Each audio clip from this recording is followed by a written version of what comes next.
अभी good recording evening. में start करना। चलो कर दिया कोई इशू नहीं। Manish has also Ankit joined. आ Manish जाइए sir आप। has also joined. Manish sir. अच्छा। हाँ। कुछ बताइए अपने बारे में अंकित आप। सर टेल मैंने मी अपनी समथिंग अबाउट क्लास। योरसेल्फ। हाँ जी सर, आवाज़ आ रही है? यस। यस। Yes. हाँ यस। Yes yes yes.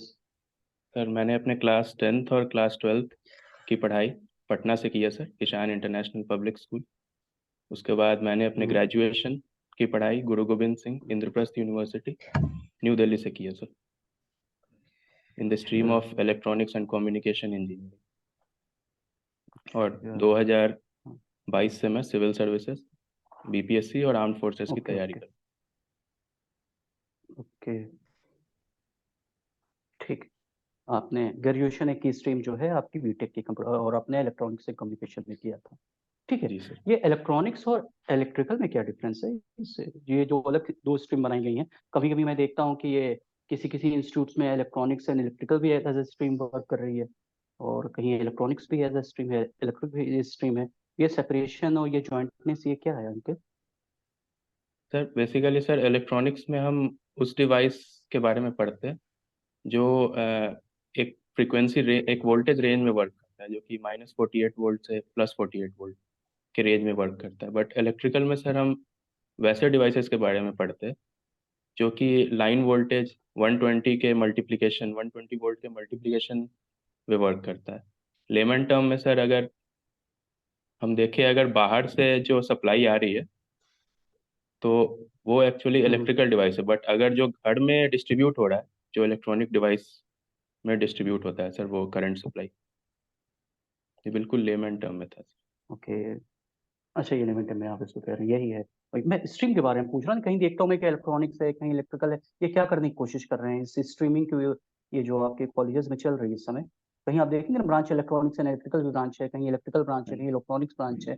तो ये क्या आइडिया है सर ये इसका इंटर कुछ आपको? रिलेटेड सब्जेक्ट्स है sir. Yes sir, electronic and okay okay. Communication में हम कम्युनिकेशन और इलेक्ट्रॉनिक्स दोनों के बारे में पढ़ते हैं सर। अच्छा किसी अच्छा। कॉलेजेस में तो जो इलेक्ट्रिकल एंड अब इलेक्ट्रॉनिक्स होता है।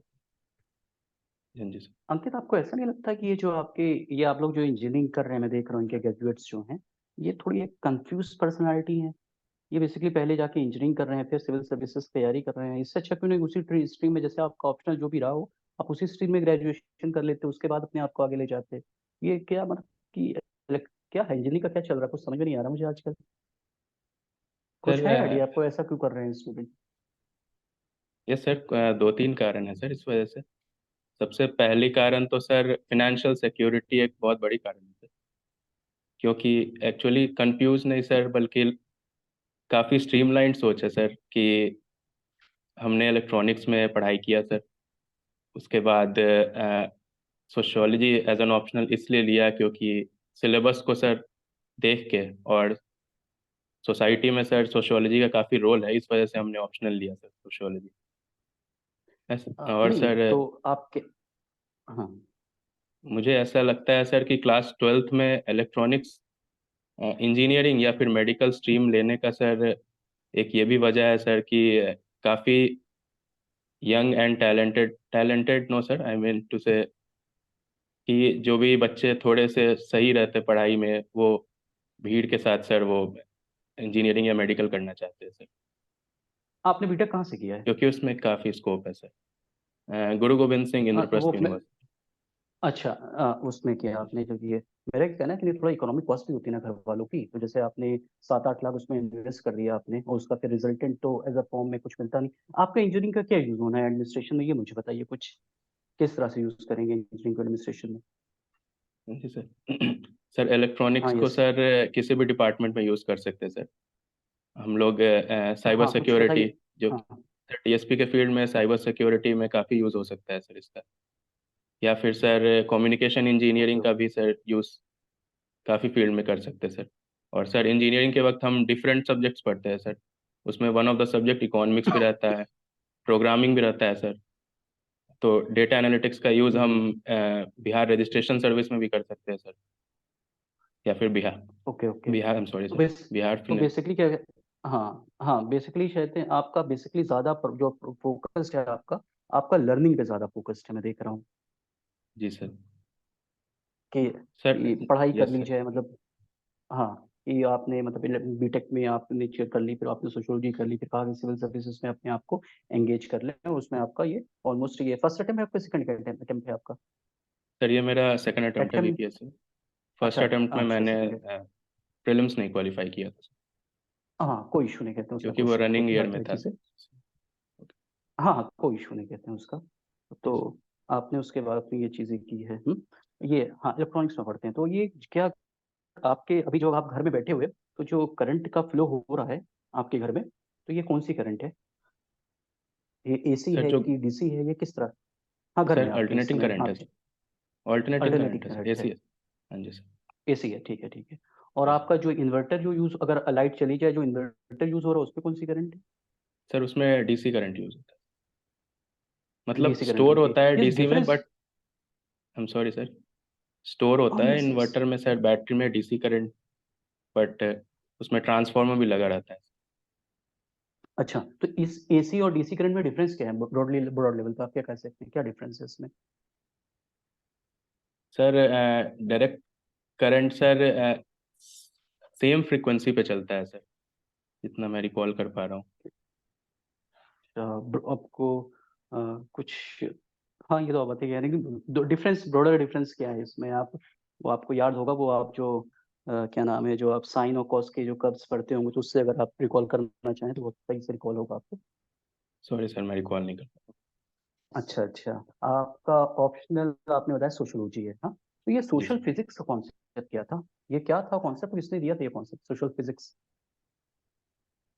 सॉरी सर, मैं रिकॉल नहीं कर ओके ओके। और फादर ऑफ सोशियोलॉजी किसे कहते हैं? Sir August Comte. Okay, compare. And if we compare to the Indian counterpart, then who is the father of the Indian sociology? Sir GS Ghurye को कहते हैं। G.S. Ghurye. Okay, okay, okay, जी। okay, okay. Sociology और कैसा subject है ये? Theoretical subject है, social science है, क्या है ये सब्जेक्ट? सर सोशियोलॉजी एक साइंस ही है सर, बट इसका मेथडोलॉजी सर, जो जिस मेथड का हम यूज़ करते हैं वो एक्चुअली वो नेचुरल साइंस का हम्म, मेथड का यूज़ करते हैं, बट एक्चुअली हम इसमें ह्यूमन बिहेवियर को पढ़ते हैं सर। तो it's a form of social science sir, but जो मेथडोलॉजी यूज़ करते हैं वो हम नेचुरल साइंस का यूज़ करते हैं सर। अच्छा अच्छा, कोई मेथोडोलॉजी इसमें कौन सी यूज करते हैं? मतलब आप स्टडी के कुछ स्टडी के फॉर्म होंगे ना, कुछ स्टडी बताइए जरा, सोशियोलॉजी स्टडीज, जो इंडियन सोशियोलॉजी स्टडीज, कुछ बताइए आप। सर चाहे एम एन इंटरप्रेटिविस्ट। श्रीनिवास की, हाँ, चाहे आप एम एन श्रीनिवास की कोई स्टडी बताइए मुझे, चाहे आप इंद्र वित्ते की कोई बता सकते हैं, जो एम इंडियन। एन हाँ, श्रीनिवास की सर संस्कृताइजेशन की स्टडी है सर। Okay okay. तो ये जो संस्कृत है, कहाँ की स्टडी की थी इन्होंने? किस किस स्टेट में स्टडी की थी आप? सॉरी सर, मैं नहीं रिकॉल कर पा रहा हूँ।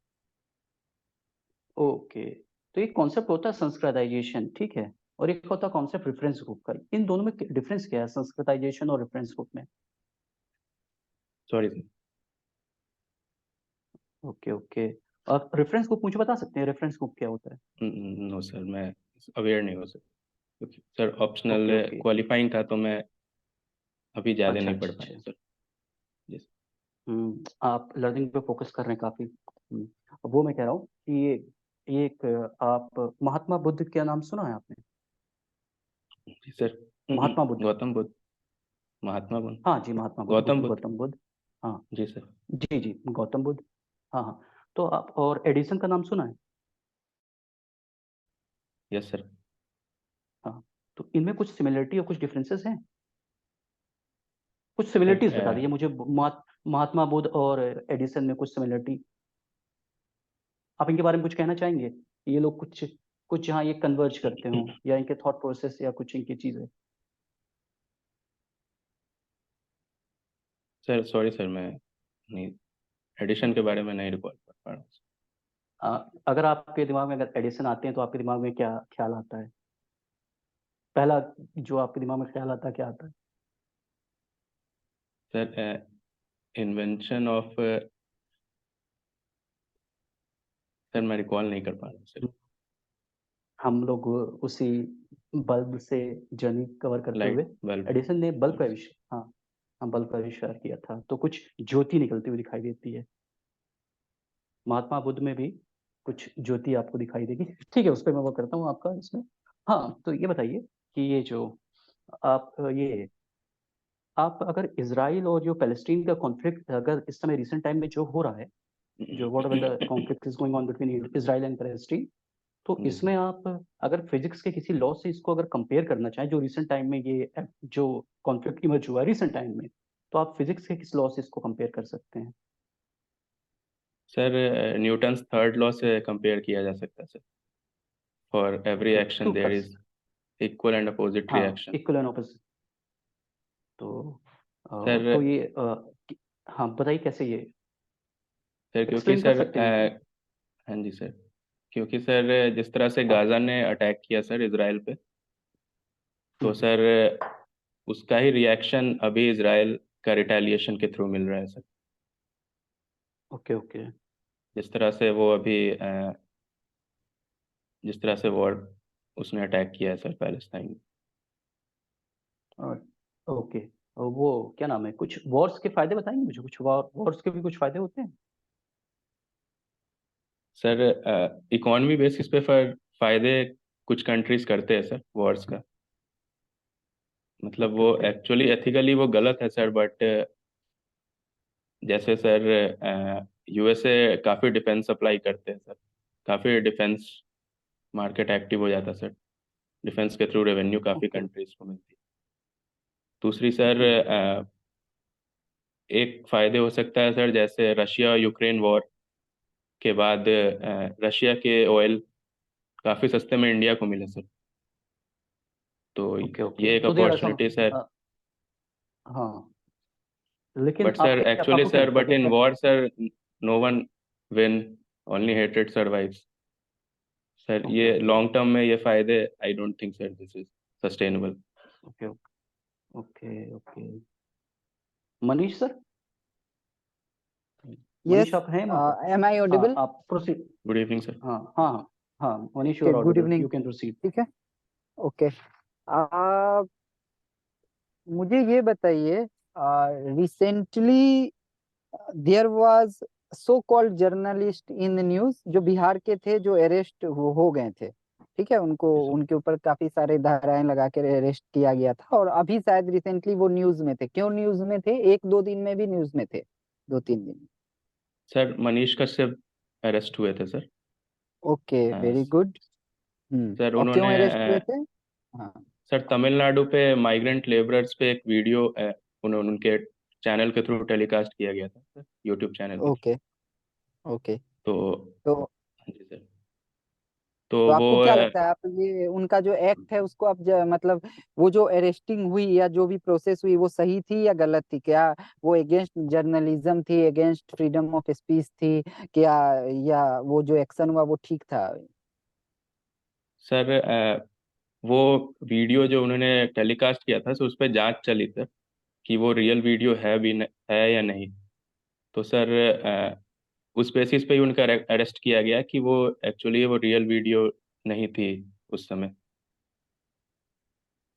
तो सर ओके अगर किसी भी स्टेट में सर प्रोपागेंडा अगर कोई फैला रहे हैं सर स्टेट के सॉवरेनिटी में, तो सर इस बेसिस पे उन पे कुछ एक्ट लगाए गए सर। ओके, ठीक है। बिहार में कितने डिस्ट्रिक्ट्स हैं? 38 डिस्ट्रिक्ट हैं सर। अनुमंडल कितने हैं? सर 101। ये ब्लॉक्स कितने हैं? सर मैं अनुमान लगा सकता हूँ सर, एग्जैक्ट नहीं। बताइए। 534 सर। ओके, प्रमंडल कितने हैं? सर 9। 9, ठीक है, वेरी गुड। ओके, अभी रिसेंटली हम लोग न्यूज में देख पा रहे हैं कि साउथ के कुछ स्टेट्स, मैं बोल ही देता हूँ, कर्नाटका वगैरह में उन्होंने ये कहा है कि 60% कन्नड़ लैंग्वेज का, कन्नड़ा ठीक है, वो लैंग्वेज का यूज करना कंपलसरी है, और फिर उन्होंने कह दिया कि इंग्लिश में बोर्ड्स भी हो सकते हैं, तो 60% कन्नड़ा लैंग्वेज में होंगे, अदरवाइज नहीं, फुल आप कन्नड़ को यूज कीजिए। तो ये जो रीजनलिज्म के में जो एक्सट्रीमिस्ट जो भावना, जो एक्सट्रीमिज्म लोग बन जा रहे हैं, कुछ भी थॉट को लेके एक्सट्रीमिज्म बन जा रहे हैं, ठीक है, चाहे कुछ भी हो, चाहे वो रिलीजन हो, चाहे वो कास्ट को लेके हो, क्रीड हो, कल्चर हो, अभी तो ये सब में, इसमें आप क्या कहना चाहिएगा, इस पे आपका क्या ये है, टेक है? सर ये एक तरह से सर प्रोपागेंडा फैलाया जाता है सर, कुछ पॉलिटिशियंस या फिर कुछ मीडिया ग्रुप्स के द्वारा सर। ओके। बट अगर रियल लाइफ स्टेट में अगर जाके देखें तो वैसी हालात स्थिति नहीं है सर। ओके। लोग as an India sir north Indian को भी वहाँ अच्छे से अकोमोडेट करते सर, एसिमिलेट करते। ओके, नहीं नहीं करते हैं वो, ठीक है, मैंने खुद ही अभी कल न्यूज में देखा है, ठीक है, आप भी हाँ जी वो सर। न्यूज में पढ़ोगे कि वो हो रहा है, वो बोर्ड्स के साथ बोर्ड को तोड़ तोड़ ये हो रही है वहां पे, थोड़ी बहुत वायलेंट एक्टिविटीज भी हो रही हैं, आप न्यूज में सुने भी होगे, दुकान के बोर्ड्स को तोड़े जा रहे हैं। उस पे एक डायरेक्ट सवाल, उस पे वहां पे अगर वैसे सिचुएशन बिहार में आ जाती है, या जहां आप पोस्टेड होते हैं वहां पे वैसी सिचुएशन आ जाती है, तो आप एक as an SDO, as an sub divisional magistrate, आप कौन सा एक्शन टेक लोगे, और as a deputy SP SDPO कौन सा एक्शन लोगे? सर एज एन एसडीएम सबसे प्राइमरी एक्शन तो रहेगा सर वायलेंस रोकना सर। ओके, और वो जी कैसे सर। रोकेंगे आप? सर पहले तो मैं कुछ पॉलिटिशियंस या फिर जो भी हेड है सर ग्रुप्स के, हाँ। उनसे बातचीत के मदद से उनसे रिक्वेस्ट करूंगा कि वो अपने कम्युनिटी को ऐसा बताए कि वायलेंस एक सही तरीका नहीं है सर किसी भी चीज़ का। ठीक है। ठीक है। और अगर ऐसे 60% एंड 40% का रूल बन चुका है वहाँ पे अगर, तो मैं खुद ही हाँ। ये इंश्योर करवाऊंगा सर कि वैसे पोस्टर्स रहे जिसमें सिक्सटी ओके। परसेंट हाँ जी सर। ठीक है, आपने ही मौका दे दिया मुझे एक और सवाल पूछने का, क्या ये रूल बना है कि नहीं बना है, 60% और 40% वाला, सॉरी या ये सर, सो मैं कॉल्ड इसके बारे प्रेशर में ग्रुप अवेयर नहीं हूँ के सर। द्वारा ये अवेयर नहीं है आप? जी ओके। सर। ठीक है। Thank you. अब आगे प्रीति मैडम, आप प्रोसीड कर सकते हैं। Excuse me for my voice Ankit. Okay, so okay. Ankit, आप मुझे ये बताइए कि हम सब जानते हैं कि एक बहुत फेमस वो है राल्फ वॉल्डो। उनका ये कहना है कि जो लीडरशिप का जो फंक्शन होता है is to produce more leaders, not more followers. तो क्या आप मेरे ओके। को ये थोड़ा इलेबोरेट कर सकते हैं मेरे लिए?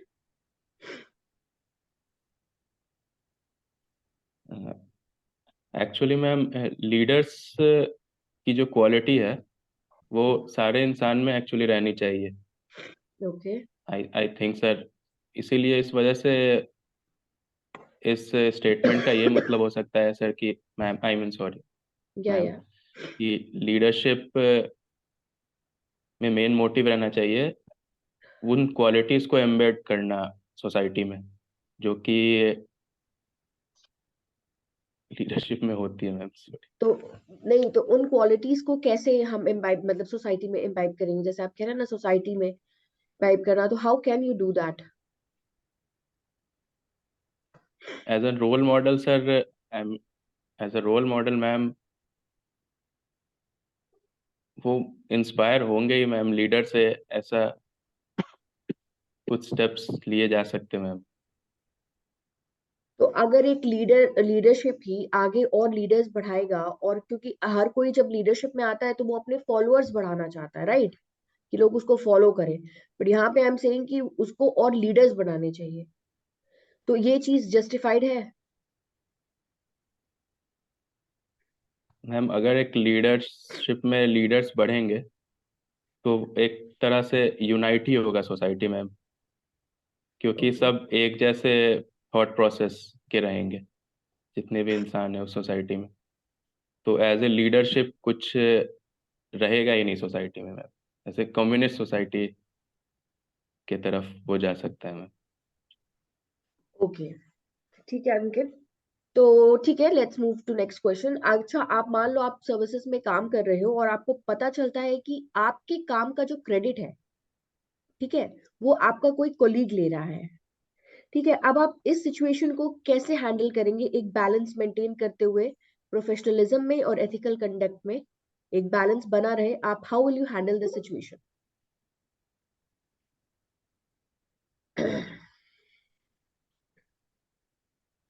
मैम अगर मेरे काम का क्रेडिट कोई कलीग ले रहा है, राइट, राइट। मैम उस पे उससे ज्यादा असर नहीं होना चाहिए मैम किसी भी एडमिनिस्ट्रेटर को। बट वो काम आपने बहुत मेहनत से किया, आपको बहुत टाइम लगा वो काम पूरा करवाने में, हर चीज बट मैम करवाने में। रियल मोटिव था कि बट देन उस जब काम को इम्प्लीमेंट लोगों करना। को पता चलता है तो उसमें आपका नाम नहीं आता है, उसमें आपका सारा क्रेडिट वो आपका कोलीग ले रहा है। तो इससे आप कह रहे हैं कि आपको ज्यादा फर्क नहीं पड़ेगा? मैं अपने कलीग को ही मैं पूछूंगा मैम, रिक्वेस्ट करूंगा कि क्या वजह है उस चीज के लिए, उन्हें ही मोटिवेट करूंगा मैम, ऐसे मुझे कुछ ज्यादा फर्क नहीं पड़ेगा। चलिए ठीक है। तो अंकित, आपने जैसे अपने उसमें लिखा था कि आपकी हॉबी है क्रिकेट देखना, ठीक है, वॉचिंग क्रिकेट। क्रिकेट खेलना मैम। हाँ, क्रिकेट खेलना। तो आपको नहीं लगता है कि आज के टाइम में क्रिकेट जो है वो बाकी और स्पोर्ट्स को ओवरशैडो कर रहा है? मैम क्रिकेट में दो तीन वजह है मैम, क्योंकि क्रिकेट काफी पहले से चला आ रहा है इंडिया में, ओके। लोग काफी अवेयर है क्रिकेट के सारे रूल्स एंड ऑल दैट के लिए। और मैम एक वजह ये भी है कि क्रिकेट में मैम काफी लेस रिसोर्सेज की जरूरत होती है, फॉर कहीं भी आप क्रिकेट खेल सकते हैं एक बैट एंड बॉल लेके। ठीक है। और जैसे अब दूसरे स्पोर्ट्स से जैसे फुटबॉल और ये सबसे कंपेयर किया जाए तो proper net post but shoes अच्छे, फुटबॉल के लिए भी तो हमें ज्यादा नहीं चाहिए, बस एक बॉल चाहिए, ग्राउंड चाहिए। गोल चाहिए मैम, एक तो शूज ऐसे चाहिए तो मैम, अगर हमें क्योंकि प्रॉपर, इंजरी तो प्रोन क्रिकेट गेम। के लिए भी तो हमें प्रॉपर किट चाहिए होता है, आपको स्टंप्स चाहिए, फिर पैड्स चाहिए, पूरी क्रिकेट किट चाहिए, हेलमेट चाहिए, बैट चाहिए। यस मैम, बट उतना professionally larger section of society खेलती नहीं है सर तो मैम। उतना प्रोफेशनली तो larger section of society football भी नहीं खेलता है। जी मैम। मैम और भी बट मैम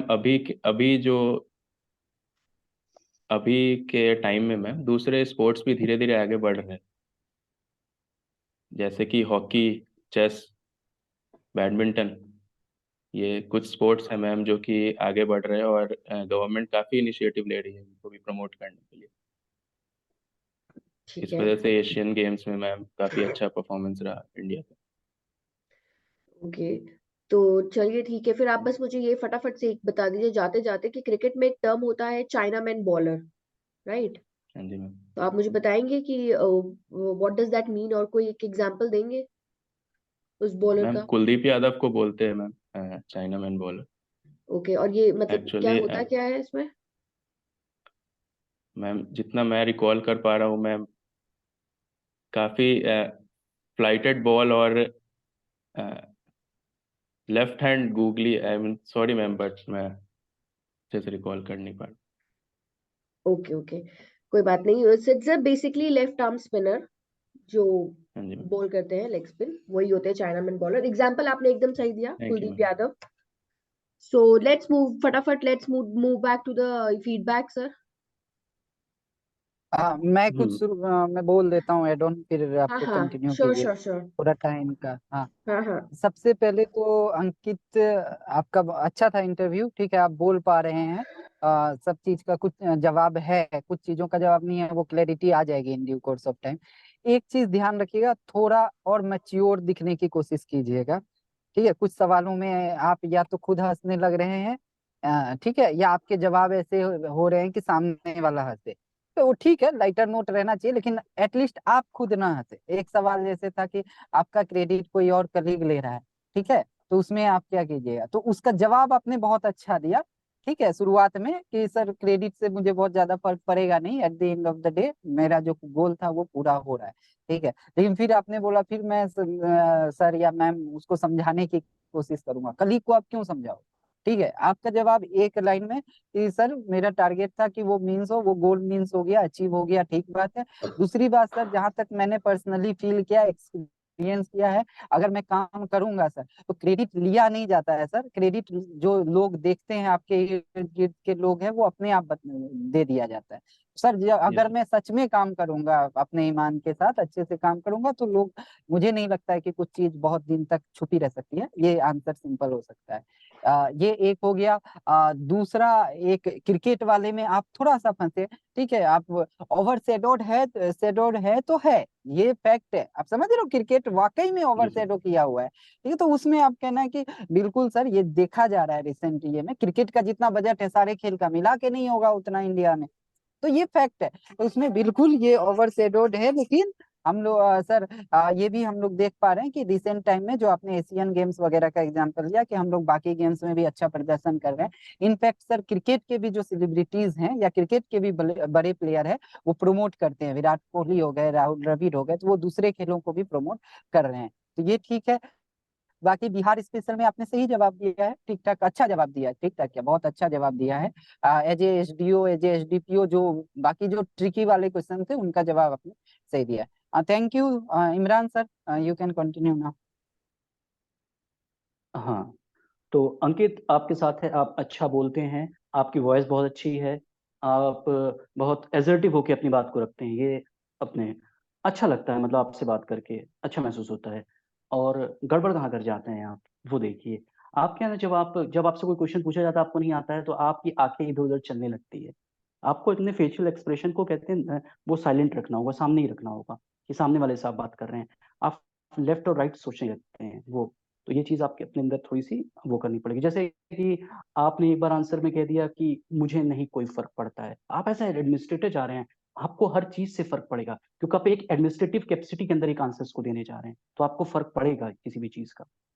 हाँ, आप किसी भी चीज जी को सर। मतलब बहुत इजी वे में नहीं जाने दे सकते। मनीष कश्यप वाला जो आंसर क्वेश्चन था, वो आपने बहुत अच्छा बताया, कि आपने बताया, बहुत अच्छा बताया आपने। एक ग्राउंड था, एक फैक्चुअल बेसिस था, उसके बेसिस पे आपने उसको कहा, और जैसे एक एडमिनिस्ट्रेटर करता है कि भाई जो प्रोसेस है वो प्रोसेस फॉलो हो रहा है, और एक ग्राउंड है, उसके बेसिस पे आपने वो उस बात को अच्छे से रखा। और बाकी कहते हैं, जहां तक आपका फुटबॉल वाला भी, आपका आपका ये बहुत मैम के साथ जो सोशियोलॉजी सर इंटरेक्शन हो रहा, रिवीजन नहीं हुआ सर, हाँ बिल्कुल नहीं पढ़ा हाँ, है सर। वो चलिए चलिए, उससे कुछ नहीं होता, जैसे आप सॉरी बोलती, सर आप मैंने होता ही वो है। सोशियोलॉजी पढ़ा है, वेस्टर्न सोशियोलॉजी, आपने इंडियन सोशियोलॉजी से ही पूछा, तो मुझे बिल्कुल आइडिया नहीं, रेफरेंस, आपसे मैंने रेफरेंस ग्रुप पूछा नहीं। था, वो आपने रेफरेंस ग्रुप नहीं बताया। मर्टन का जी कॉन्सेप्ट था, नहीं। आप बता जी सकते सर। थे वो।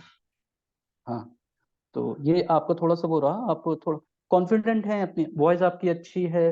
बस थोड़ा सा जो होता है ना, कुछ थोड़ा सा अपने आप को एजर्टिव रखना है, आइस के एक्सप्रेशन को सही रखना है। हाँ, और एक एडमिनिस्ट्रेटर की तरह आप बैठ रहे हैं, अभी से लग रहा है आप एडमिनिस्ट्रेटर हैं, तो आपकी पर्सनालिटी में, लेकिन अभी से आपको लगना नहीं है, क्योंकि सामने वाला जो आपके बैठा रहेगा ना, तो वो थोड़ा जी सर। माइंड कर जाएगा। हाँ हाँ, तो वो, हाँ, वो चीज़ है। आप हम्बल रहिए, उनके सामने जाइए, बोल बहुत अच्छा रहे, उसमें कोई प्रॉब्लम नहीं है। वॉइस आपकी अच्छी है, आपसे बात करने का मन करता है, आपसे सुनने का। अब हर चीज का आंसर्स भी मत दीजिए, कभी कोई गलत आंसर्स मत दीजिएगा, कभी भी कोई।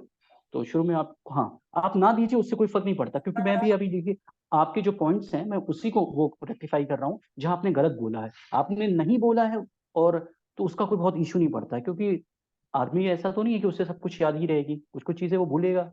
हाँ, as a form of interview चल रही है, तो वो नहीं रहेगी।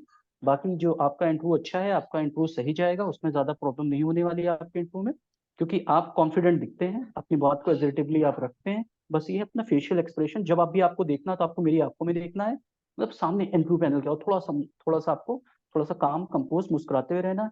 बाकी कहते हैं आपके अंदर कोई, जहां तक क्वेश्चंस को उठाने की बात है, मनीष कश्यप वाले का आंसर जो काफी अच्छा, आपने सारे आंसर्स लगभग ऑलमोस्ट, जो एक मैं इंजीनियरिंग की तरफ आपको ले गया, फिर आपको गैप उसके तरफ भी ले गया, तो आपने ऑप्शनल की तरफ भी ले गया मैंने आपको। फिर न्यूटन थर्ड लॉ का आंसर आपने बहुत अच्छा, उसको मैंने अच्छा क्वेश्चन पूछा भी आपसे, आपने उसको अच्छे से बताया उस चीज को, आपने कोरिलेट कर गए उस चीज को, कैसे क्या हुआ। तो आप ज्यादा आपको कुछ अपना सोशियोलॉजी थोड़ा ब्रशअप कर लीजिएगा, क्योंकि कुछ जैसे जी मैं सर। केस स्टडी आपसे पूछ रहा था, एम एन श्रीनिवास हो या फिर सर नोट्स बना लिए, बट हाँ पढ़े नहीं है अभी, हाँ पढ़ लेंगे सर, 2 दिन का हाँ टाइम हाँ मिलेगा हाँ मेंस के हाँ बाद। हाँ, और जो भी आंसर्स आपको देना है, हाँ, किसी भी आंसर में कैजुअल नहीं है, लगेगा आप दिख रहे हैं, आपकी पर्सनालिटी दिख रही है, आप एंटर करोगे तो आपको लेना चाहेंगे, आपको वो कैसा होता है ना, जैसे कोई फर्स्ट इंप्रेशन पड़ता है, तो फर्स्ट इंप्रेशन ऐसा आ रहा है कि आपको लेंगे हम। हाँ, आप अपनी तरफ से कोई गलती मत कीजिए। जी सर। ठीक है, बाकी सब कुछ सही है। मैम कुछ कहना चाहते हो, कह सकती एक हैं और मैम आप। चीज ऐड मैं कर दूंगा, बता ड्रेसिंग दीजिए सेंस प्लीज। पे हाँ थोड़ा देख लीजिएगा, वो ब्लेजर के साथ ना वो शर्ट का कलर मैच नहीं कर नहीं, देना है। ये नहीं पहन रहे सर, ये तो अभी बस ऐसे ही पहन वहाँ वो रहे, लाइट स्काई कलर है ब्लू सर, बिल्कुल। व्हाइट वो देख लीजिएगा, हाँ हाँ। थोड़ा मैचिंग हो जाए, नहीं तो वो बहुत जी ऑकवर्ड टाइप का ना हो जाए, ठीक है। जी ओके। सर। सो अंकित, ओवरऑल हाँ अच्छा जी था मैम। आपका, it was very nice, good, जैसा कि सबने बताया। The way you present your self is quite impressive, ठीक है। बस वही आपको अपना थोड़ा बॉडी लैंग्वेज पे काम करना है। Whenever you are giving an answer ना, तो बी कॉन्फिडेंट अबाउट दैट, ठीक है। इधर उधर, वही जो बात अभी सर ने भी एड्रेस करी थी, कि इधर उधर नहीं, बी कॉन्फिडेंट, एंड कि आप जो बोल रहे हो यही है। आपने जो आंसर दिया था उसका भी, अभी जो उसकी बात हो रही थी उस वाले क्वेश्चन की, ओवरशैडिंग वाले जो क्वेश्चन था, तो हाँ मतलब उसमें एक क्लैरिटी ऑफ थॉट रखो अपनी आंसर में ना, क्योंकि जी आप अभी कुछ बोल रहे हो, फिर 2 मिनट बाद आप अपने ही आंसर को फिर कुछ और चेंज कर रहे हो, तो ये दिस शोज कि कहीं ना कहीं कंफ्यूजन है इसको लेके। तो जो नहीं आता है वो आप सिंपली बोल सकते हो कि आपको नहीं आता है, ठीक है, रादर देन इधर उधर फंसाने से। हम बोर्ड को थोड़ी फंसा सकते हैं, क्लियर कट बोल दो कि नहीं आता है। और जो अपना